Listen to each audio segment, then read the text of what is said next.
Good afternoon, teachers. I've put out a lot of emails here lately, but if you're like me, when someone writes a really long email, sometimes it's hard to read the whole thing and actually hear a voice behind it. So I wanted to send you a video.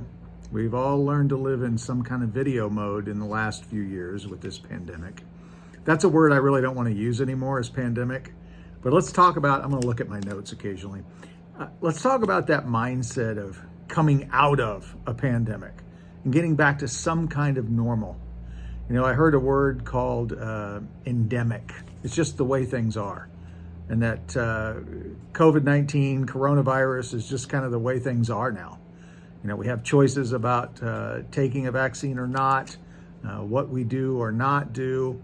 And it's just part of our lives, like flu or a cold or anything else. Meningitis, diphtheria, polio, there's ways to address it. So let's stop talking about pandemic and let's talk about coming out of a pandemic and what school can look like. We've been able to do a lot of things from enhancing our safety at the school through our bond issue to having a huge project with HVAC that will offer better filtration in our buildings and better heating and air conditioning control. But those are just kind of the big overarching building type things, because we all know that at the heart of a school are teachers. Teachers are the soul of that building. A school isn't the football fields, the basketball courts, unless you ask Coach Culpepper, or the structure itself. What inhabits that school and what builds those engaging, exciting, experiential things in a classroom, you're the designers. You're the teachers. And if you work in support of teachers, you're doing the same thing. You're trying to implement that design. So I want to say thank you. Thank you for sticking in there, for being open, for jumping through numerous hoops, for doing so many changes in such a short period of time. And I'll try to keep this short, but I truly do want to tell you, thank you. If you're working with groups, if you're teaching our classes, whatever you're doing to help keep our school running these past few years, it hasn't gone unnoticed. Not at all. While other schools have been closed down or are struggling just to figure their way out of the pandemic, we were pushing our way through. We were making sure our kids were served as best we could in the time that we had. Through a lot of kids being sick, through a lot of absences, through a lot of misinformation, good information from the CDC, who can tell, right? But we made it. And I guess I just want to let you know that you're appreciated. Your contracts came out this week, and you may have noticed that there were a few changes. I just want to address that real quick, just to let you know that that's not meant to be a gotcha or some kind of thing to trip you up. We're going through a crunch for teachers, for qualified, great people. And let me say this right away. If you received a contract, we want you here with us. We're committing to you. You saw in the summary we gave you of all your benefits that we're committing to you. We're committing a lot of district resources to you. And we're saying, please come back. We'd love to have you for our kids. You're good for our kids. So thank you. And we hope that you'll sign your contract and return it. If you're a probationary teacher, you have until April 4th. If you are a tenured teacher, you have until June 1st. And it's okay if you're looking for a place closer to home, or maybe we're just not a great fit for you. That's okay too.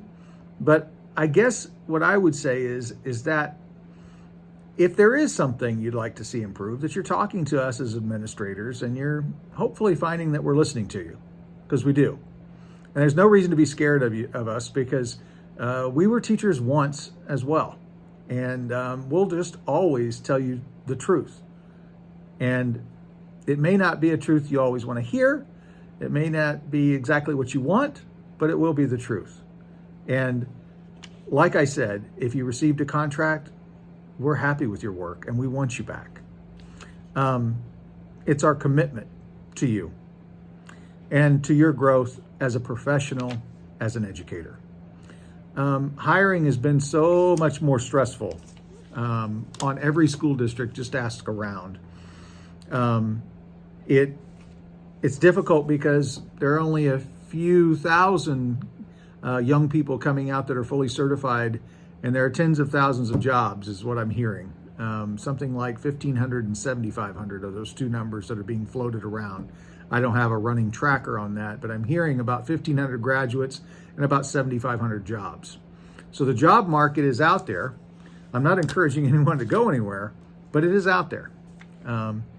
So I do want to let you know, though, that this district remains committed to you. And we've put that contract in front of you because it is important.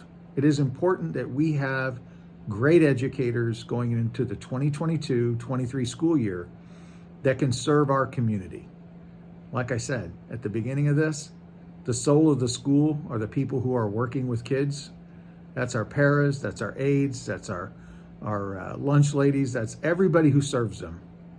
And the teachers. We can't have classes without teachers. So I hope that if you ever have any questions, that you just ask. And I was really glad to see CTA getting organized again, primarily because, we look at how we compensate teachers. And every year I'm looking at how do we compensate everybody who works well with kids better? And what I've learned, because all your administrators were teachers at one point, we had to learn a new job of what's the finance and what did we inherit as a school system. If you look at the public school systems in Missouri, we've inherited these systems. And probably one of the worst statistics that I've heard over these past few years is how the average teacher salary is like ranked 50th out of 50 states.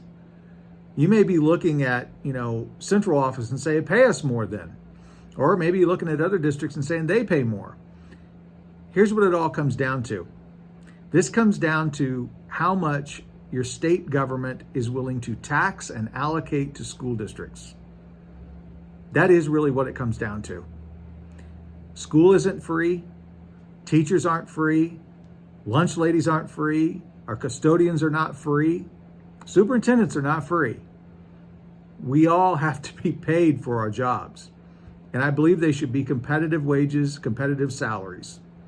And I am trying to squeeze our budget as much as is ethically and fiscally responsible to do every single year. Every single year. The problem is I'm only given so much money to work with. There's a lot of federal money coming through that make it possible for us to kind of edge up some of our salaries. But that money in 2 years, there's no promise it's going to be here more than 2 years. So that puts us in a very difficult position. What do we do about salaries? You may have heard the governor's recent proposal to raise teachers' base pay up to, or minimum pay up to $38,000. That's another appropriation that if the money comes in, they'll do that. And they're starting to allocate for that. But really, it doesn't solve the problem of the entire salary schedule and moving it up for everyone. So if the base starts at $38,000 and then it has steps, that's not what it's doing. And I'll be talking to CTA about that, or I have talked to CTA about that a little bit already, some of the leaders in that group. I'm telling teachers, I'm telling the people who work with teachers, you need to get politically active. You need to visit with legislators, write letters. If they just come from the superintendent, it's not going to matter. I've written to the governor. I've talked to our area legislators. They want to help us. But if they start hearing from teachers more and more, that's what you want to hear, because you guys represent a much larger group than just the roughly 500 superintendents in the state. You have political power, and it's time to flex that muscle. It's time to flex it hard, because you have the right talking point, which is Missouri ranks 50 out of 50 for the average teacher salary. That's just my 2 cents. Missouri State Teachers Association is a great way to be involved, and I've gone about 9 minutes, so I'm going to try to end in 10 minutes. I want to encourage you. I want you to know that your administrators are working with you and we appreciate you. And we want to see you back if you want to be back and you have that contract in your hand. Thank you. Reminder, probationary due April 4th. If you're tenured, due June 1st. Have a great day. Be encouraged. And thank you for the showcase of student work that you're getting ready to go into. We've got some of the broadcast team that will be going around getting some video of that. We want our community to know just how much great work you're doing with kids. And I appreciate all of you that are, I don't know, maybe it's the showing off showcase of student work. We need to show off. We need to advocate for what we do because nobody else is doing it as well as our school district. I don't care if we're small, we do it well. Thank you for being pros. Everybody working in our school district, you are appreciated.